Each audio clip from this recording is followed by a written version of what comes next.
smoke really has no idea about boundaries. It's coming over the border from the U.S. Environment Canada has issued a special air quality statement for the Thompson-Okanagan due to the wildfire smoke coming from south of the border.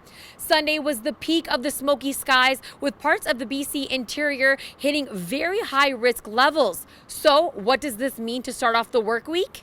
Definitely expect smokier conditions for the first part of the week, particularly in the Okanagan and Thompson. We can still see some of that smoke hanging around. We're going to get a little bit of an influence from the Pacific, and so that's a good sign, not only for moving the air, the smoke around and kind of dissipating it a little bit on the coast, but it's also going to affect Washington and parts of Oregon with a little bit of rain, so a little bit of a window to help the firefighting efforts. He says the weather patterns will help dissipate the smoke and move it a little bit further east. It's going to make its way into Alberta and Saskatchewan, and eventually, almost all of Canada is going to have seen some influence of the smoke, probably not to the same extent that we have here in BC, of course, in terms of the concentration.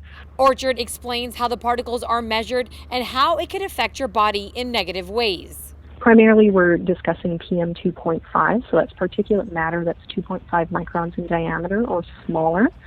And these are extremely small particles. Human hair is generally a diameter of 70 micrometers.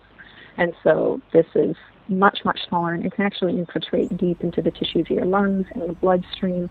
Both are advising residents to reduce smoke exposure by avoiding strenuous activities and aiming to stay indoors, breathing in air that has been properly filtered. If you're heading out to work or heading to engagements that you need to get to, just keep in mind how you react in these situations. If you have chronic conditions like asthma, COPD, or any sort of lung or respiratory condition, make sure you have any medications on you.